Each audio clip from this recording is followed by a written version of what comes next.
दोस्तों राधे राधे। आप सभी का स्वागत है आपके अपने चैनल भक्ति के कई रंग में। चलिए शुरू करते हैं साईं बाबा के चमत्कार की सच्ची घटना। पायल और ध्रुव की शादी को अभी 3 साल ही हुए थे और उनका 1 साल का प्यारा सा बेटा भी था। ध्रुव के माता पिता भी साथ ही रहते थे। ध्रुव एक बीमा कंपनी में काम करता था और साथ ही पार्ट टाइम में बीमा एजेंट के काम से कुछ एक्स्ट्रा इनकम भी कर लेता था। सब कुछ अच्छा चल रहा था, लेकिन कुछ समय बाद कुछ ऐसा हुआ कि जिसकी किसी को उम्मीद भी नहीं थी। जिस बीमा कंपनी में ध्रुव काम करता था वहाँ अकाउंट में किसी ने ऐसा हेरफेर करके 15 लाख रुपए का स्कैम कर लिया था, जिसका इल्ज़ाम ध्रुव के सर पर लगा दिया। उसे नौकरी से हाथ धोना पड़ा।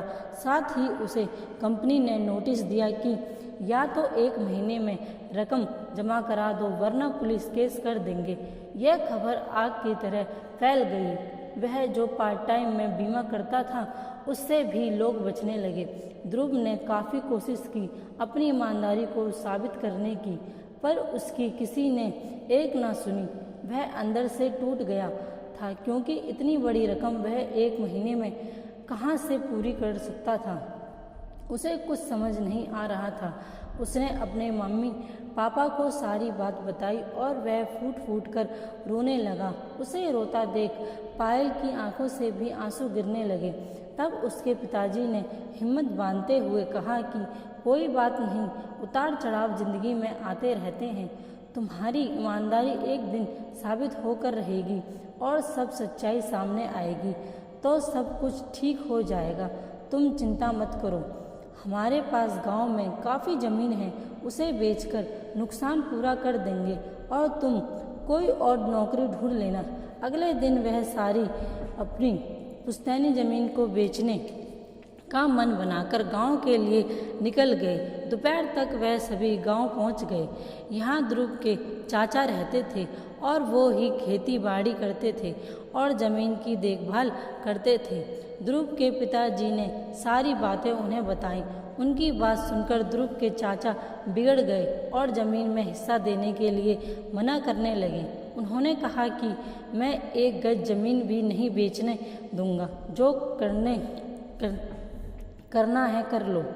काफ़ी कहने सुनने के बाद भी वो नहीं माने। ध्रुव को जो एक रास्ता नज़र आ रहा था वह भी अब बंद हो चुका था, क्योंकि यदि कोर्ट कचहरी के चक्कर में पड़े तो सालों निकल जाएंगे। उसके पास तो केवल 1 महीने का समय है, वरना जेल जाना पड़ेगा। सभी वहाँ से निराश होकर वापस जाने के लिए निकले। उनके गांव में एक मंदिर था। उन्होंने सोचा वहाँ कुछ देर समय बिता लें, बस तो शाम को ही मिलेगी। वह मंदिर के आंगन में बैठ गए। ध्रुव के पिता के पास भी अब कोई रास्ता नहीं था। वो बड़ी उम्मीद से यहाँ आए थे। सभी चुपचाप बैठे थे।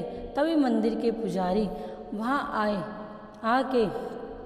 वो ध्रुव के पिताजी को अच्छी तरह से जानते थे।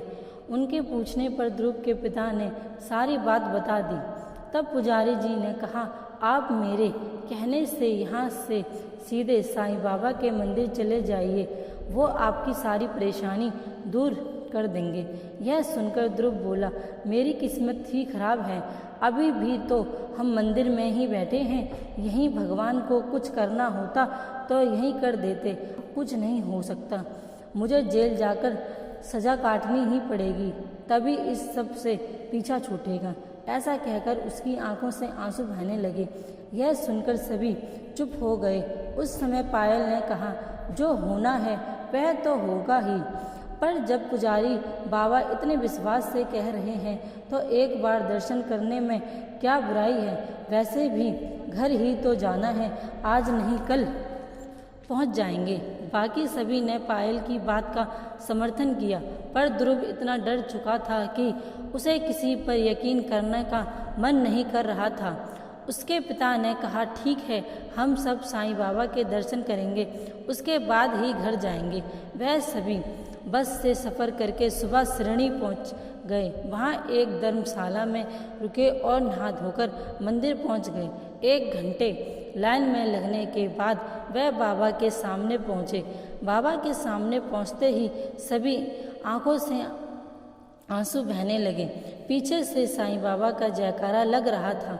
जैसे ही ध्रुव की नज़र साईं बाबा से मिली, उसे उनकी आंखों में एक चमक नजर आई और वह अपने सारे दुख भूल गया। उसके मुंह से अपने आप साईं बाबा का जयकारा निकलने लगा। उसकी आंखों से आंसू बह रहे थे।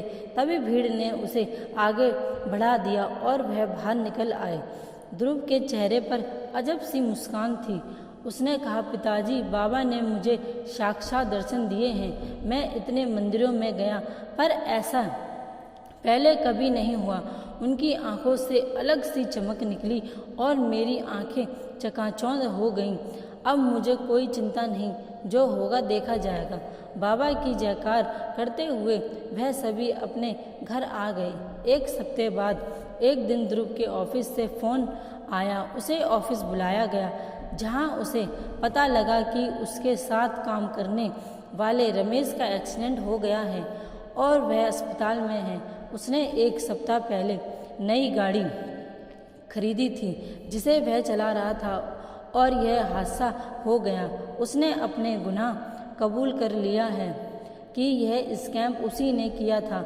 उसी पैसे से उसने गाड़ी खरीदी थी।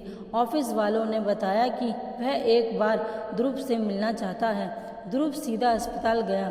रमेश ने उससे माफ़ी मांगी और अपने किए पे पछताते हुए कहा कि 1 सप्ताह पहले वो सुबह ऑफिस आ रहा था, तभी गाड़ी चलाते समय उसकी आंखों के सामने एक अजीब सी चमक आ गई। इससे पहले वह कुछ समझ पाता एक्सीडेंट हो गया। तभी ध्रुव को यह याद आया कि जिस समय की बात रमेश कर रहा है, यह तो वही समय है जब वह लोग साईं बाबा के मंदिर में दर्शन कर रहे थे और ऐसी ही चमक उसकी आंखों में आई थी।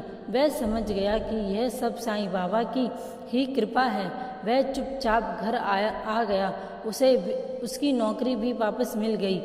कुछ समय बाद उसकी गांव की ज़मीन भी उन्हें कोर्ट केस द्वारा वापस मिल गई।